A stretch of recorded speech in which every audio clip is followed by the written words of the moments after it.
Boa noite, pessoal. Eu sou a Giovana, sou vice-presidente da Liga, e hoje a nossa aula é sobre atendimento psicológico às vítimas e autores de violência sexual, e vai ser ministrada pela doutora Karen.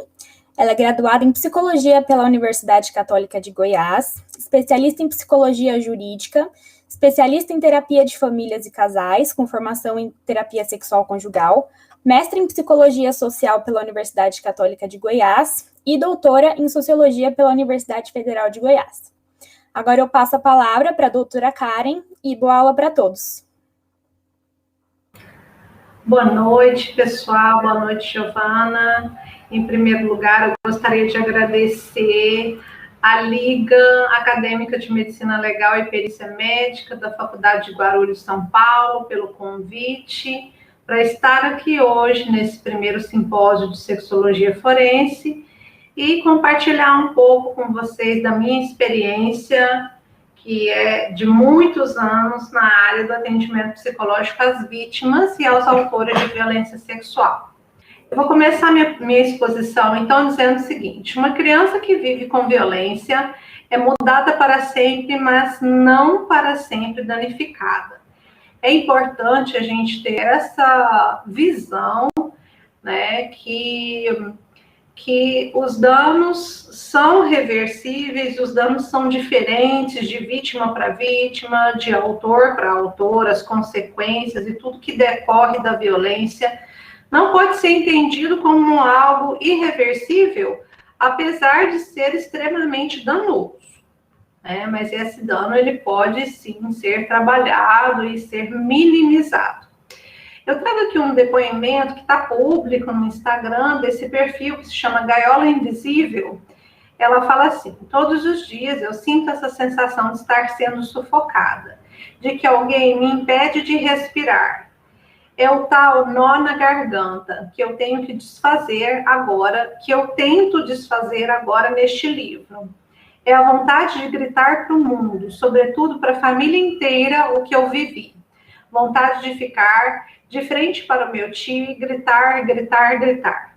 Vontade que compreendam o caos emocional no qual eu sempre vivi. E mais que tudo, vontade de ser compreendida. De poder chorar sem ser julgada e sem ouvir que isso já passou e que eu tenho que viver o presente. Porque não passou e jamais vai passar.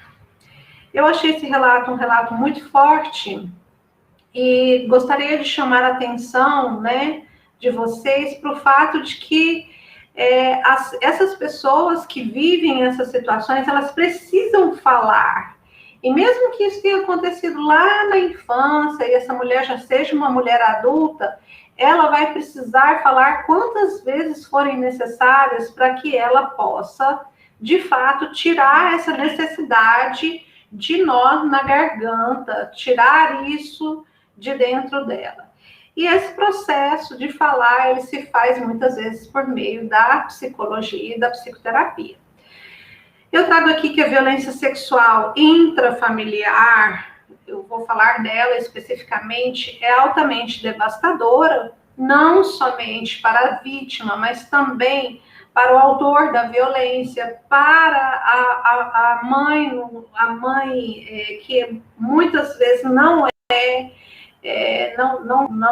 pactua com esses atos de violência, desfaz-se a confiança e as famílias passam a ignorar os sinais que as crianças manifestam.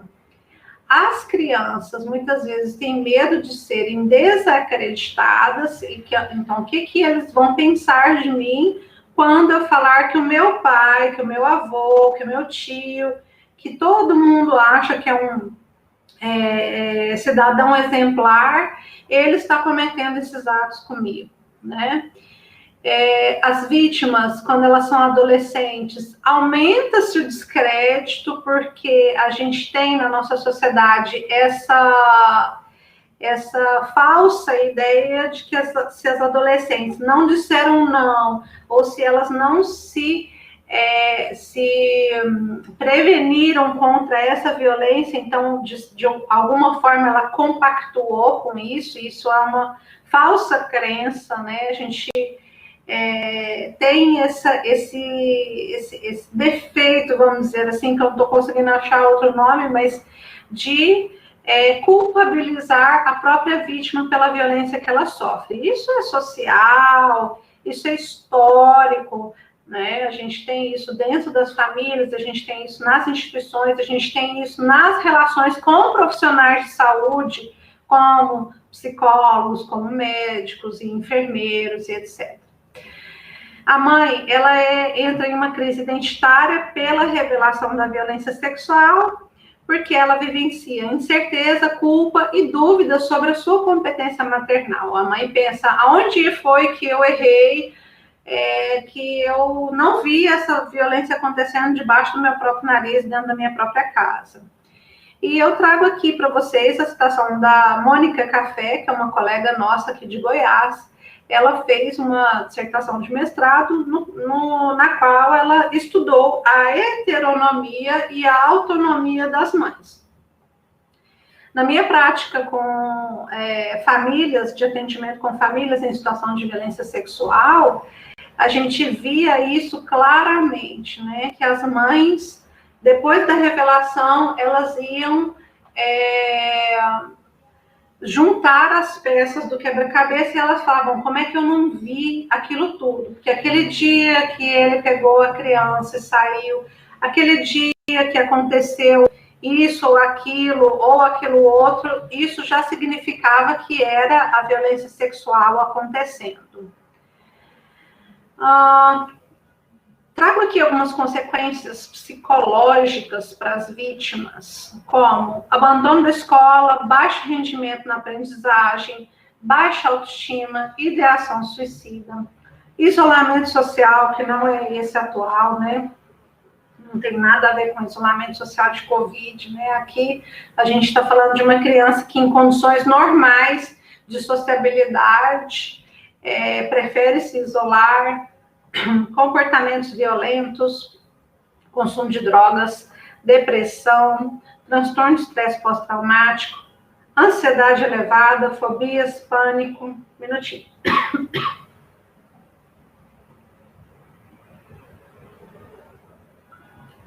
Medo, distúrbios do sono, pesadelos, hipersexualização, confusão entre a necessidade de afeto e a de sexo, culpa, vergonha, raiva, ódio, revolta, vingança e dificuldades sexuais na vida adulta.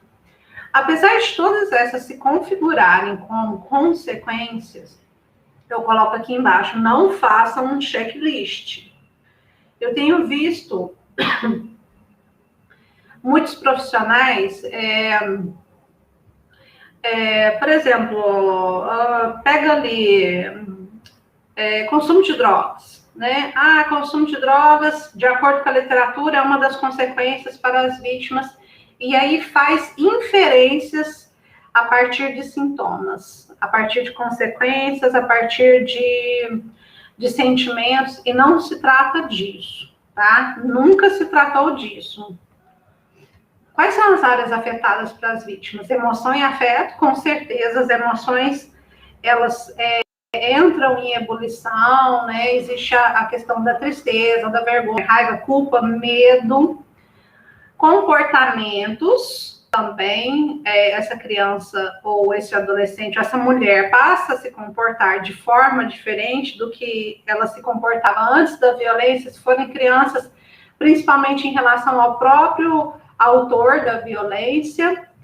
A percepção do mundo que se vive, né, isso é afetado, porque antes era um mundo de sonhos, um mundo feliz, de contos de fadas, e esse mundo passa a ser um pesadelo. E abalam-se, então, os alicerces básicos para o desenvolvimento mental saudável. Este é um ponto que os psicólogos precisam se atentar, porque é aqui que a gente vai atuar, né? Como que a gente vai ajudar essa vítima a voltar a desenvolver-se saudavelmente no campo das emoções e no campo psíquico. O atendimento psicológico às vítimas, então, ele visa curar as feridas emocionais, que são, sim, grandes, fortes, importantes, né? Porque a gente está falando aqui de uma criança que olhava para o seu pai, que tinha o seu pai como seu herói, como seu mundo, e de repente esse pai começa a fazer coisas, né, que ela não gosta e que ela acha, que ela tem certeza, aliás, que fazem mal para ela. Expressão e identificação das emoções, muitas vezes essa vítima, ela sente culpa, por exemplo, porque o próprio pai, às vezes, eu falo pai que são os mais frequentes autores de violência, né? Esse próprio pai culpabiliza a vítima, ou a nossa sociedade culpabiliza essa vítima, e ela não consegue identificar que a culpa não é dela, ela não consegue identificar que aquilo que ela sente é vergonha, que aquilo é tristeza. Então, o processo de atendimento, ele visa colocar essas emoções em pauta e colocar essas emoções para serem discutidas. Reorganização da vida, da fala e das relações humanas, e a ampliação do autoconhecimento também. A gente, por meio da psicoterapia, isso aqui é geral, não só para as vítimas de violência, a gente visa favorecer que essa pessoa se conheça melhor, conheça quem é ela, o que é ela, a partir dessa história que ela está vivendo, dessas relações que ela viveu, tá?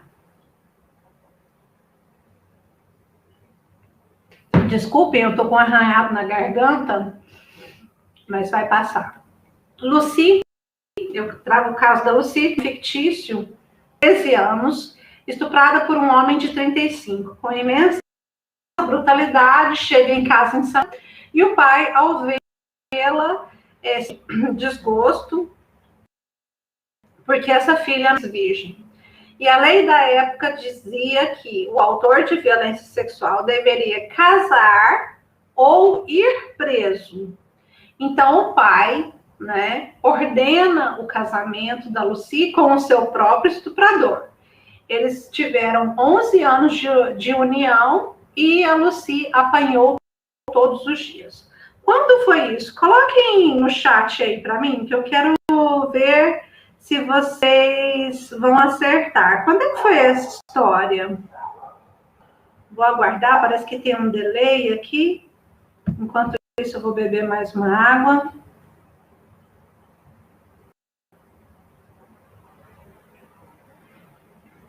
Em 2009, 1995, 2012. Quem mais? 2000.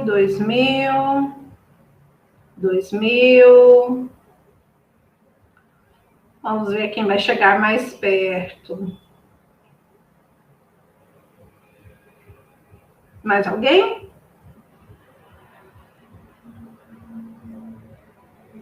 Por mais que pareça ser há muito tempo, não foi. A Gabriela está falando. 2015.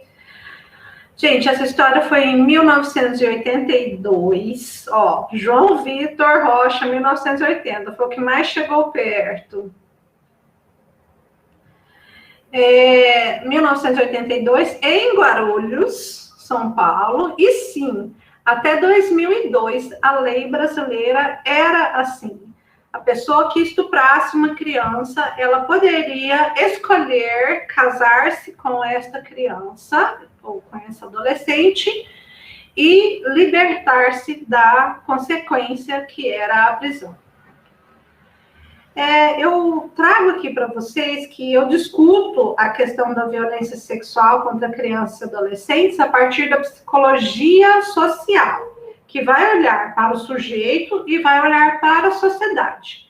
Então, eu estou trazendo o caso da Lucy aqui para a gente entender que se até 2002, então há 20 anos atrás, que não é muito tempo em termos de história, quando a gente fala de história, isso 20 anos é quase nada, vamos dizer assim. a gente ainda tinha uma sociedade que aceitava isso. Então,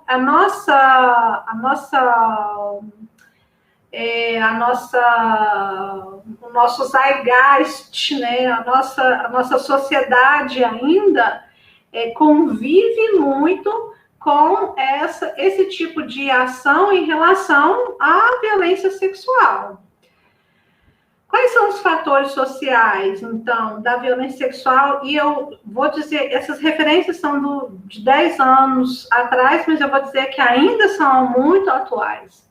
O silenciamento das instituições, então, silenciamento da família, da igreja, do exército, das universidades, dos centros de saúde, dos hospitais e de diversas outras instituições. A gente vivenciou por muitos e muitos e muitos anos esse silenciamento. Não se falava sobre isso e não se sabia sobre isso. Isso trouxe consequências seríssimas para a nossa sociedade. Porque quando eu não sei, eu não falo, e eu não sei como é que eu vou combater aquilo que eu não sei.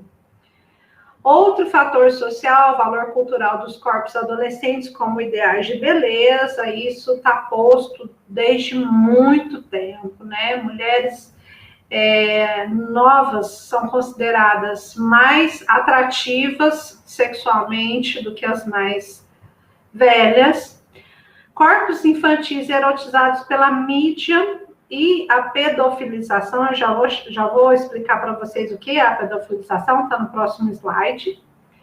Eu não sei se vocês se recordam, mas existia um concurso mirim do Tchan no programa do Gugu, aos domingos, que eram crianças dançando na boquinha da garrafa, né? Isso também não tem muito tempo que parou de acontecer, mas isso aconteceu por muito tempo no programa de domingo. Então, e não se contestava isso. A questão da sexualidade da criança e a sexualidade do adolescente, que é assim, quando a gente fala de sexualidade, de violência sexual contra crianças, nós temos um consenso muito maior de que isso não pode acontecer. Já em relação aos adolescentes, esse consenso já não é tão grande assim, porque a gente tem socialmente uma visão de que em relação ao adolescente, ela quis, ela consentiu, ela já está madura, ela já sabe o que ela está fazendo, por que ela não gritou. Então, a gente ainda tem dificuldade de entender a adolescente como vítima e muito mais ainda as mulheres adultas como vítimas. Outra questão é essa caçada ao pedófilo, né? Se a gente fala pedófilo, isso já desperta em nós um horror, uma repulsa e uma repugnância a essa pessoa. Crianças e adolescentes historicamente submetidos ao poder do adulto e da família, e aí tem o livro da Mary Del Priore, que eu recomendo muitíssimo a leitura, para quem se interessa pela história. É um livro que se chama História da Sexualidade, é interessantíssimo. Não, perdão, Histórias Íntimas. É um livro muito interessante sobre como que a gente foi sendo sempre submetido ao poder do homem e do adulto. E trago aqui também, como um fator social, a vitimização secundária no arcabouço penal, e eu arriscaria dizer também nas instituições, inclusive nas instituições de saúde, as quais eu me coloco como profissional de saúde, e todos aqui vocês estão se formando para isso, para serem profissionais de saúde.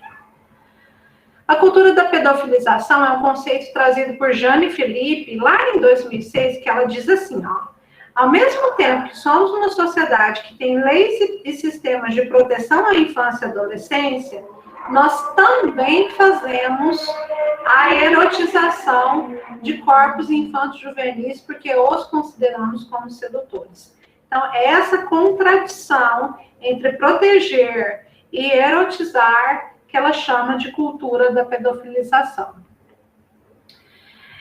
Agora eu passo a minha apresentação para a parte dos autores de violência sexual. Eu fiz essa denominação lá em 2009, quando eu escrevi meu primeiro livro sobre esse assunto. A maioria deles são conhecidos das vítimas.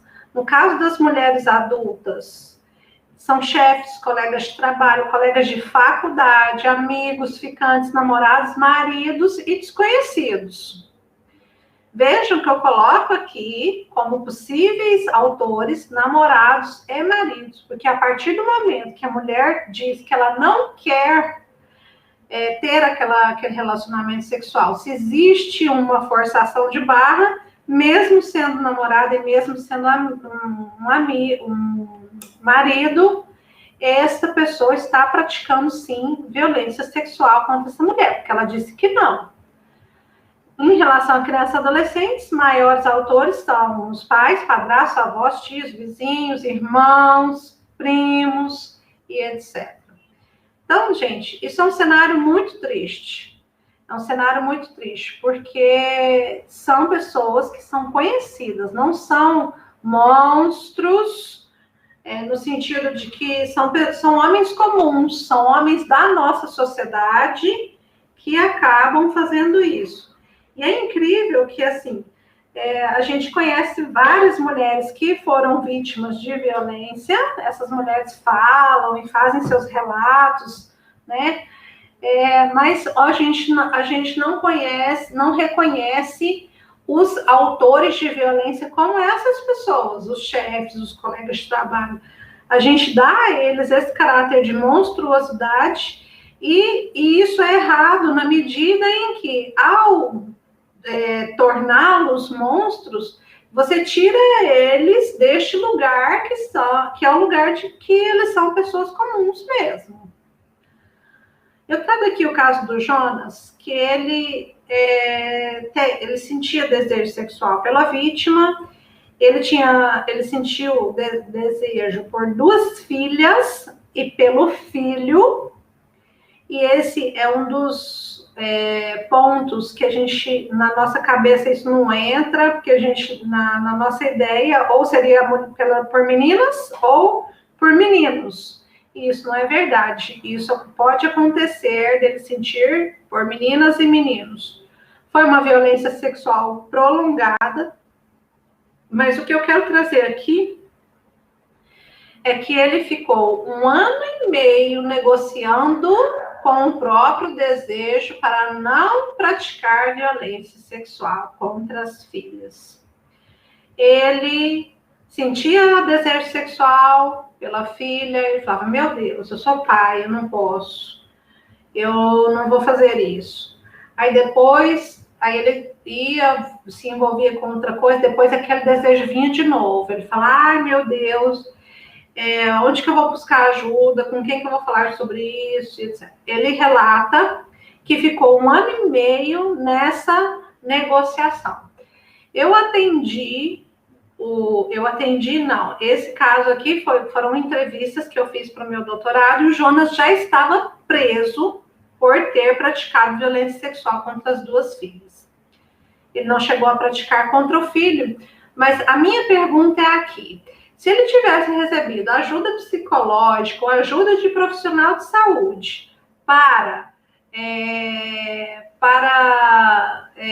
isso que ele estava sentindo, que ele sabia que ele estava errado, que ele sabia que ele não poderia fazer isso, será que ele teria realmente praticado violência?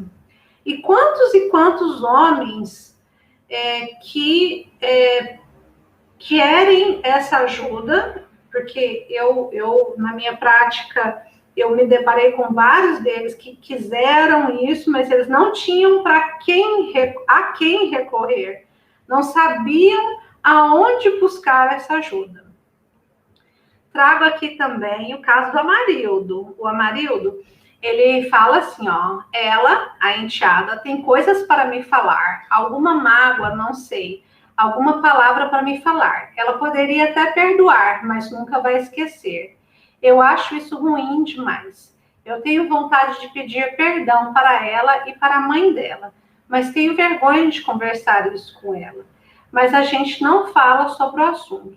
Às vezes eu olho para ela assim, ela é tão alegre, ela é uma pessoa maravilhosa, tanto ela como a mãe dela. A Marilda foi entrevistado na prisão também, e no decorrer das minhas entrevistas, que eu fiz várias, ele saiu do regime fechado para o regime semiaberto. Assim que ele saiu para o semiaberto, ele pediu a mãe em casamento e ela aceitou. Então, gente, o que eu estou tentando trazer aqui, né? Como é que fica essa família? Como é que fica essa vítima? Esse homem foi preso, cumpriu a pena dele e voltou para a mesma casa, voltou para a mesma família, com o consentimento da mãe e da própria vítima.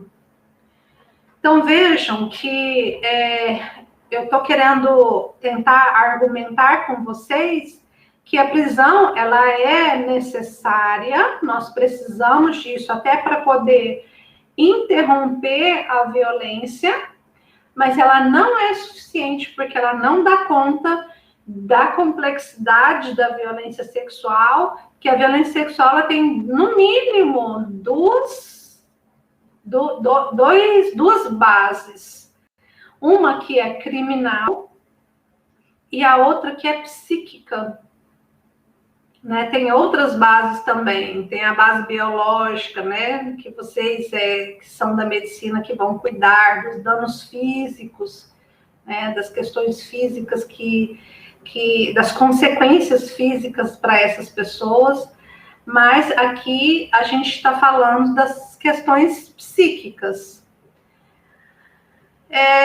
Trago aqui também o ciclo ofendido-ofensor, de um caso do Henrique, que ele sofreu violência sexual na infância, sentiu essa violência como uma violência humilhante a partir de uma relação de poder, e ele cresceu e sentiu o desejo de poder, de se sentir forte e poder manipular o medo no outro. Olha o que ele fala.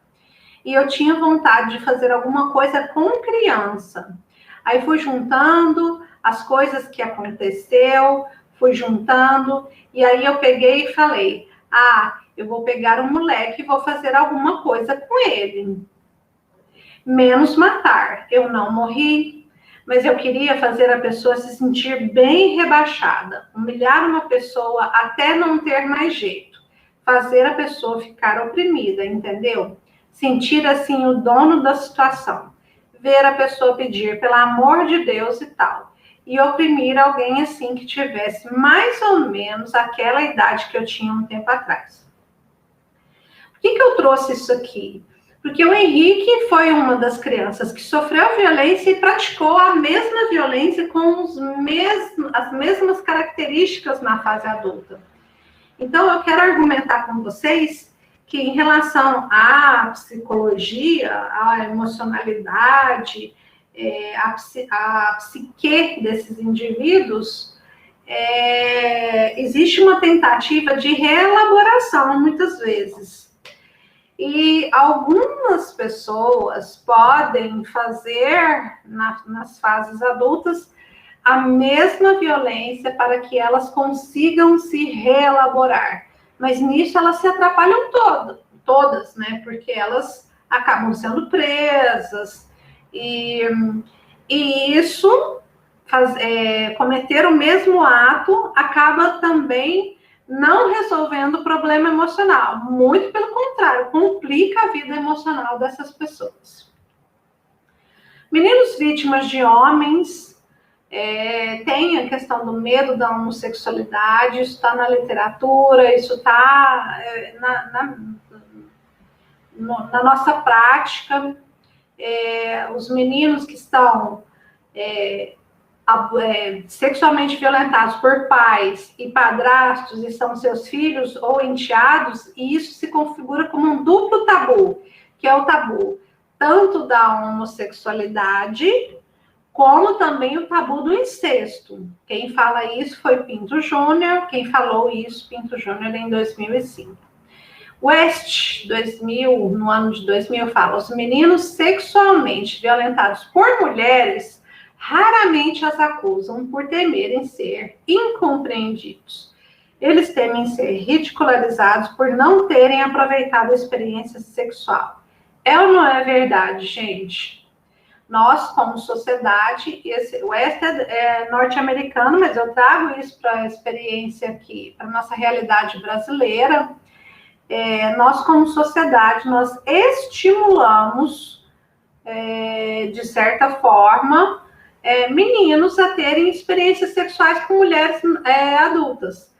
Vamos pegar os casos de quando pais levam seus filhos, adolescentes, a prostíbulos para terem uma iniciação sexual com uma prostituta, às vezes muito mais velha que ele, às vezes não, quase sempre, né? E isso ser, entre aspas, considerado como uma experiência normal, né? Mas então a gente tem que se perguntar, né? E lembrando da psicologia social, por que no caso dos meninos a gente tem essa permissividade e no caso das meninas não, né?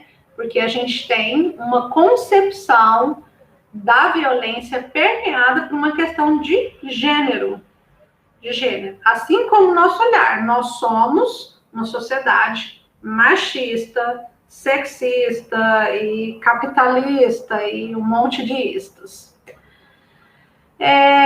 Tem um relatório de uma organização que se chama ADSW, do Reino Unido, que lá em 1991, ou seja, há 30 anos, ela falava o seguinte: uma prática que lida apenas com vítimas não pode ser uma política de proteção à criança que tenha credibilidade, uma vez que crianças não são protegidas, a menos que tentemos achar maneiras de impedir que abusadores cometam mais abusos.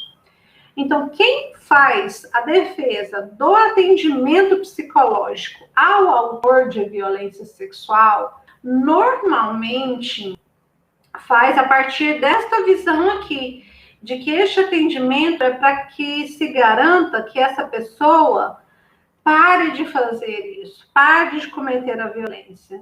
E aí, dessa forma, você consegue proteger crianças e adolescentes e mulheres. Então, atendimento psicológico é para fazer prevenção de novas reincidências e consequente proteção de potenciais vítimas. Trata-se de um problema de ordem criminal, mas também emocional e psíquica, que é isso que eu acabei de falar.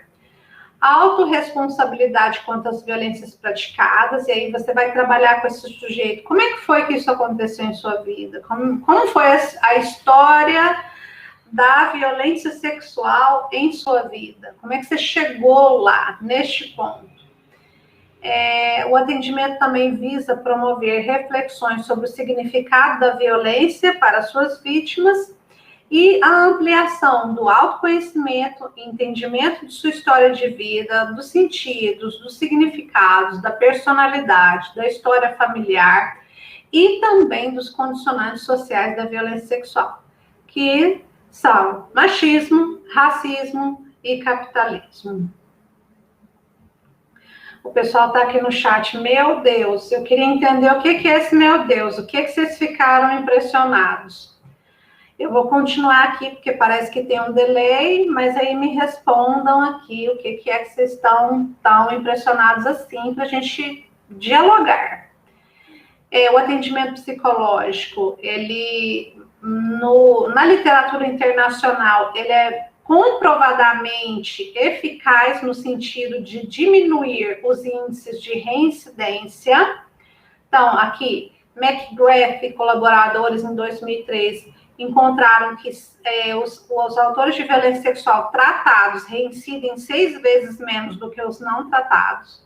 Hanson encontraram índice de 12,3 em contraposição com 16,8, e Baker e colaboradores de um programa que se chama Kiamarama, que é lá da Austrália, ele encontrou 8% em comparação com 21% de reincidência. Então, gente, o atendimento, ele realmente é protetivo, porque essas pessoas passam a praticar menos violências. Garrett e colaboradores, em 2003, encontraram que 97% dos autores de violência sexual consideraram sua experiência de tratamento como positiva. Olha que legal! 97%, ou seja, quase 100% das pessoas que receberam atendimento psicológico consideraram isso como algo positivo para suas vidas. Isso é muito importante, né? Porque a partir disso aqui, de eu entender que essa experiência é boa para mim, que eu tenho a possibilidade de mudança. Trago aqui a Mia Hara, que em 2011 falava assim, o atendimento psicológico aos autores de violência sexual é, sem dúvida, um dos aspectos das intervenções na área do abuso sexual contra crianças e adolescentes mais povoado por resistências, esquivas, visões estereotipadas e, por que não dizer, tabus. Ela estudou profissionais de um centro de referência à violência sexual de São Paulo e concluiu que eles já conseguem vencer a barreira para o atendimento do abusador quando este é um adolescente, ressaltando assim a dimensão do investimento terapêutico como profilaxia à proliferação do comportamento abusivo na vida adulta. Percebem? Os profissionais, nós, profissionais, entendemos a necessidade quando é adolescente, entendendo que isso é uma prevenção. Mas que em relação aos adultos, a gente ainda não tem essa mesma compreensão. Trago aqui para vocês que existem inúmeras associações internacionais de estudos e tratamentos para os autores de violência sexual. Tem a IATSO, tem a NOTAM, tem a ATSAM. O que essas associações advogam? Elas querem que se realize uma associação entre a responsabilização criminal e o atendimento psicológico, entendendo que um não elimina o outro. Então, países como Canadá, Alemanha, Estados Unidos, Áustria, Noruega, Suíça, vários outros países já fazem esse movimento, que ainda é bem incipiente no Brasil. O que nós temos em Goiás e talvez no Brasil? Apesar de eu não ter esse diagnóstico atual do Brasil inteiro, existem alguns pesquisadores que estão tentando fazer esse diagnóstico, mas eu não vou errar em afirmar que ainda majoritariamente nós temos o sistema prisional, que a gente nem precisa dizer que não é ressocializador, não é reeducador e não é socioeducador. E nós temos o sistema socioeducativo, que é para adolescentes que cometem atos infracionais, que também não socializa, não reeduca e etc. E não socioeduca.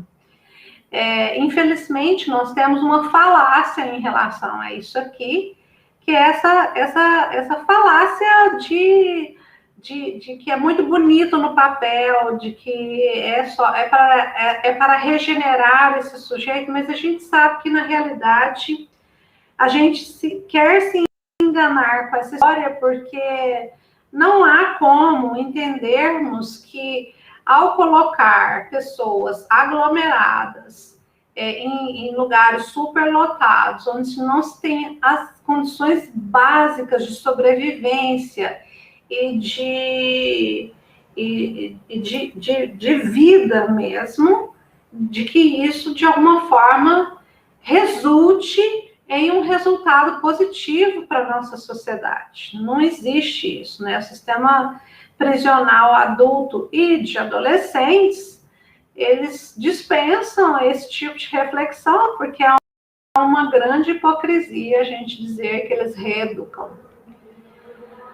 Eu, na minha tese de doutorado, eu coloquei níveis de dificuldades para a inserção dos autores de violência sexual nas políticas públicas brasileiras. Eu coloquei que o nível individual é o nível das inseguranças, medos, ameaças, angústias, valores morais e repulsa e raiva do próprio profissional de saúde, do próprio profissional que vai lidar com esses casos. Depois tem o nível interpessoal, que é o profissional não se sentir técnica ou emocionalmente capacitado para desenvolver tais ações, tais ações e que elas não são parte das rotinas de trabalho das equipes. E o nível institucional, que é o fato que essas pessoas estão ausentes enquanto público-alvo de diretrizes específicas nos documentos que regem a execução penal, o sistema socioeducativo e o Sistema Único de Assistência Social e também o Sistema Único de Saúde, o SUS. Então, se a gente não tem essas diretrizes, traçadas nas políticas de saúde, na política de assistência social, na política de execução penal, fica muito difícil que os profissionais sozinhos assumam esse tipo de ação. E é isso já vinculado com os outros níveis de dificuldade, que é o nível interpessoal e o individual, a gente acaba ficando, de fato, sem essas ações que são tão importantes para que essa pessoa, de fato, consiga olhar para a vida dela, consiga olhar para a violência que ela praticou e interromper isso. Eu trago aqui o programa Repropondo, que foi um programa que eu coordenei entre 2004 a 2012, Repropondo atendimento psicoterapêutico a autores de violência sexual. Ele se deu no contexto do projeto Invertendo a Rota, ações de enfrentamento da exploração sexual de crianças e adolescentes, pelo Centro de Estudos, Pesquisa e Extensão Aldeia Juvenil, que era um centro da PUC Goiás. E esse projeto ele foi bem interessante, porque ele teve o apoio financeiro da Petrobras, da Secretaria Especial de Direitos Humanos da Presidência da República e depois do Ministério da Ciência e Tecnologia, porque nós ganhamos um prêmio que se chama PIEP, que vai avaliar várias experiências brasileiras. A gente ganhou mais aporte financeiro para o desenvolvimento das nossas ações. O que a gente fez no projeto? A gente fez atendimento a autores de violência sexual sentenciados e aí adultos. Como que a gente fez? Em parceria com a administração penitenciária de Goiás. Então, fomos lá, apresentamos o projeto ao Comitê de Ética, foi aprovado e a gente fazia, então, este atendimento lá, em loco, lá dentro, com essas pessoas que já estavam presas por terem praticado violência sexual. Depois, outra frente de trabalho era a frente de atendimento a adolescentes autores de violência sexual e suas famílias.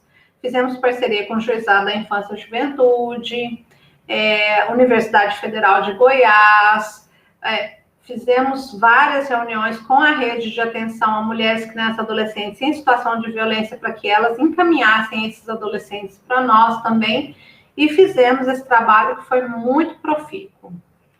Fizemos também um grupo terapêutico para pessoas que têm preferência sexual por crianças e adolescentes, e aí eu trouxe aqui o flyer que nós produzimos na época, para convidar essas pessoas para virem para os atendimentos. Então, a gente colocou assim, se você tem compulsão sexual por crianças e adolescentes, existe ajuda. E o projeto Invertendo a Rota tinha um número e etc. Além do flyer, nós fizemos também várias chamadas em rádio, convidando essas pessoas a virem para o atendimento. Pessoal, no dia que nós fizemos as entradas no rádio, Foi uma coisa impressionante, porque o celular que nós anunciamos não parava de tocar.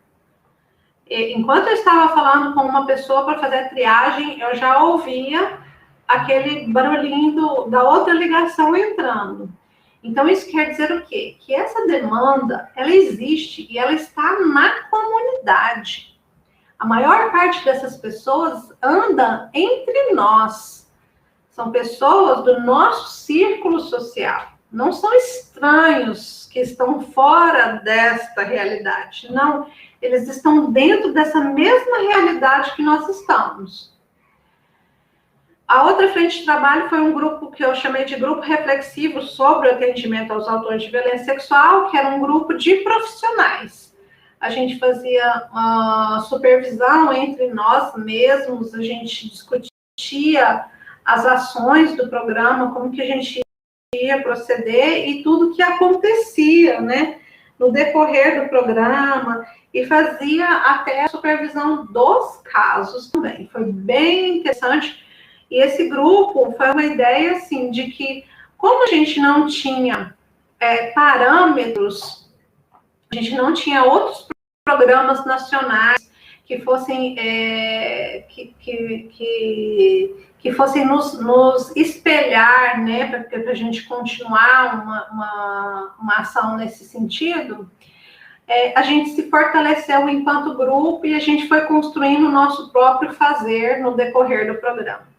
E depois, outra frente de trabalho é a capacitação de profissionais da rede de atenção, que a gente ia, né, fazendo palestras e contando para as pessoas da nossa experiência e etc. Quero ler aqui para vocês essa carta que eu recebi de uma pessoa que recebeu atendimento pelo projeto. Percebam que a data da carta é de 2005. Goiânia, Goiás. Ele colocou 0011 de 2005, agência prisional. Agradecimentos ao projeto. Agradeço a Deus por ter me dado força e coragem para lutar e recomeçar sempre. Quero agradecer ao projeto por ter me proporcionado momentos de compreensão e desabafos, por ter me feito ver novos horizontes, outros lados de outras moedas. Tem me ajudado a entender, refletir, se perdoar, rebuscar na memória tantas coisas que aconteceram em minha vida. Não sei bem escrever sobre coisas que são somente sentidas. Não sei descrever a respeito do brilho do sol em uma noite escura e sem estrelas, mas aprendo a cada dia a caminhar com humildade pelas estradas da vida, mesmo convivendo no contorno dessas grades.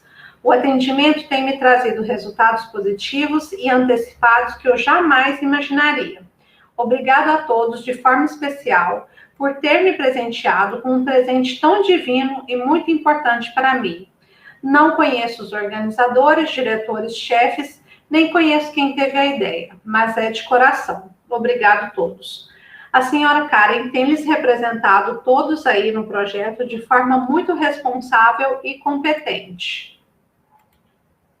Conhece bem o que faz e a profissão que exerce. Foi o projeto, junto à senhora Karen, que percebi os diversos caminhos que a psicologia nos mostra.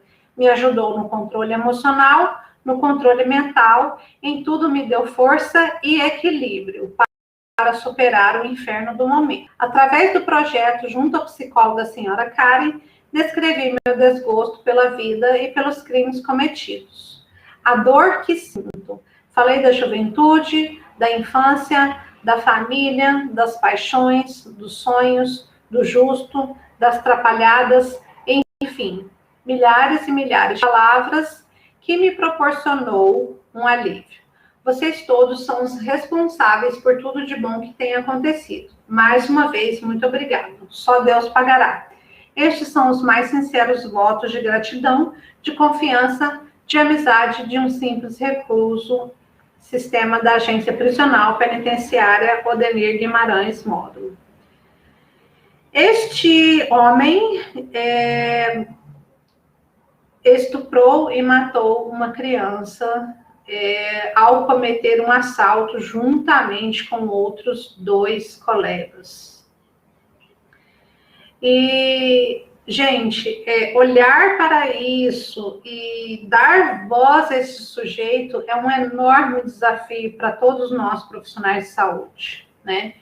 Mas acho que a carta que ele escreve deixa claro a importância que ele percebeu ao receber esta escuta, né? Ao receber este entendimento sobre ele, que não quer dizer que concordo ou que concordamos com o que ele fez, são situações diferentes. Exatamente porque a gente está lá para que ele mesmo possa olhar para isso que ele fez e entender isso que ele fez e dar significados a isso que ele fez que possam ser significados de vida e não significados de morte. Trago aqui também fotos do segundo Congresso Brasileiro de Enfrentamento à Violência Sexual contra Criança e Adolescente. Eu sou essa que estou aqui, de vestido lilás, aqui no cantinho também. E temos um grupo aqui de Goiás, que é um grupo bem atuante nessa área da violência sexual. E nesse congresso eu coordenei um grupo que se chamou Grupo Autores de Violência Sexual. Uma das recomendações deste grupo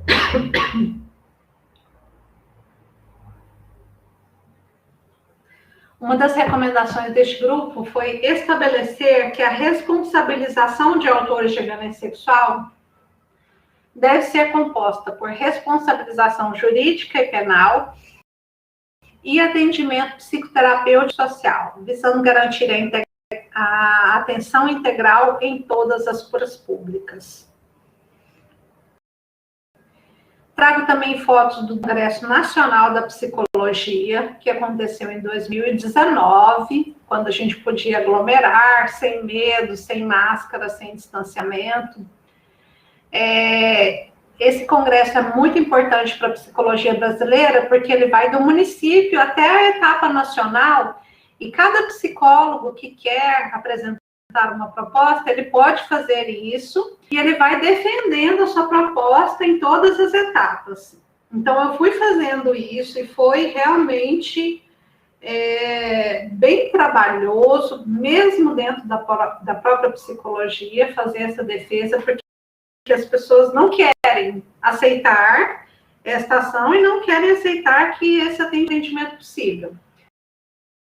Mas depois de muito convencimento, de muito argumento técnico, científico e ético, eu consegui, então, levar de Goiânia para a etapa nacional a seguinte proposta: ampliar o debate, fomentar campanhas, produzir materiais e qualificar referências, bem como estimular a criação e ampliação de serviços de atendimento em psicologia para autores de violência psicológica, física e sexual nas comunidades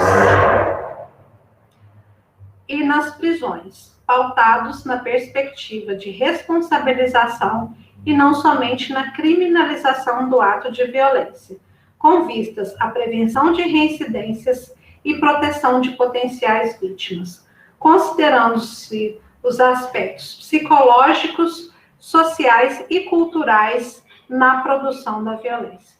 Então, percebam, aqui foram autores de violência física, psicológica e sexual, não somente sexual, porque é importante que a gente tenha isso, tanto nas comunidades como também nas prisões. Porque o autor da violência, ele é o vetor da violência. Para a gente combater a violência, a gente tem que combater o vetor. Não tem o mosquito da dengue? A gente não combate a dengue combatendo o Aedes. Com a violência, é a mesma lógica, né?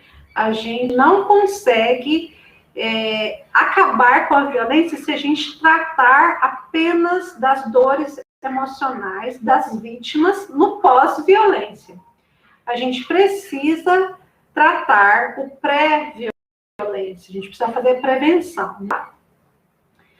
Aqui, no Regional de Psicologia de Goiás, onde atualmente eu sou conselheira, mas nessa época eu não era conselheira, eu era psicóloga que queria contribuir na minha própria profissão, nós publicamos a nota técnica CRP 09-004 de 2019, que vem falar e tentar estabelecer parâmetros para a atuação da psicologia com autores de violência sexual e ou pessoas que possuem desejo sexual por crianças e adolescentes. É a primeira nota do Brasil que visa orientar a própria categoria, nós fomos pioneiros aqui. Ela está disponível no site do Conselho Regional de Psicologia de Goiás. Quem quiser ir lá, dar uma olhada para ver o que a gente falou, ela está disponível lá. Faço aqui a indicação desses 3 filmes, que acho que são filmes que, para quem se interessa por essa área, são filmes muito necessários. Um deles é Preciosa, uma história de esperança, que tem vários elementos da dinâmica familiar da violência sexual, que são bem interessantes para a gente compreender. O Lenhador é outro filme interessantíssimo, que conta a história de um homem que tem sexual por crianças, que inclusive, né, foi preso, e o filme vem trazer como é que ele foi lidando com isso depois que ele saiu da prisão, porque, gente, essas pessoas saem da prisão. A prisão, eles vão ficar um tempo lá só, e depois eles vão voltar a conviver na nossa sociedade. Como é que se volta para essa sociedade? E outro filme que é bem antigo, mas é um clássico, e que tem tudo a ver, né, com a sexologia forense, que é o que a gente está discutindo aqui, que se chama Querem Me Enlouquecer. Super recomendo, são filmaços, e aí nesses tempos de pandemia a gente precisa também se divertir com essas coisas. Trago aqui os meus 4 principais trabalhos, vamos dizer assim. Esse livro roxo, Autores de Violência Sexual contra Crianças e Adolescentes, eu publiquei em 2009 a partir da minha dissertação de mestrado. Esse branco, Autores de Violência Sexual contra Crianças e Adolescentes, Responsabilização e Atendimento Psicoterapêutico. Tem uma parte que é uma revisão de legislação, já está defasado, porque ele foi em 2009, mas tem uma outra parte que eu vou contar como é que foi o programa Repropondo, o que deu certo, o que não, o que a gente fez, como é que foi o processo. Então, um livro que está ainda bem interessante. Esse aqui da esquerda, Autores de Agressão, ele é de 2020. Eu fui convidada para escrever um artigo neste livro, acabei escrevendo 2, um sobre reincidências para um autor de violência sexual. Então, o que era reincidência, o que ele considerava que era reincidência, o que ele considerava que ele tinha que ter e fazer para não reincidir quando ele saísse da prisão. Tem um artigo interessantíssimo sobre isso aqui, e tem um artigo de uma pesquisa que eu coordenei aqui pela Secretaria de Estado da Saúde de Goiás. É uma pesquisa que traçou o primeiro perfil social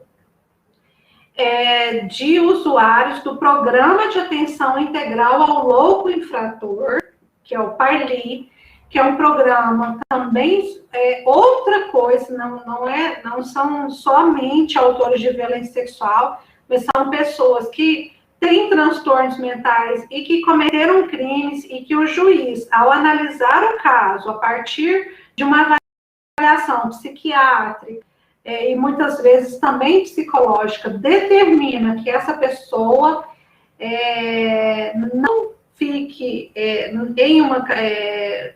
não tenha pena privativa de liberdade, mas que essa pena se converta no que a gente chama de medida de segurança, que é o tratamento obrigatório em saúde. E aqui em Goiás a gente faz isso na comunidade.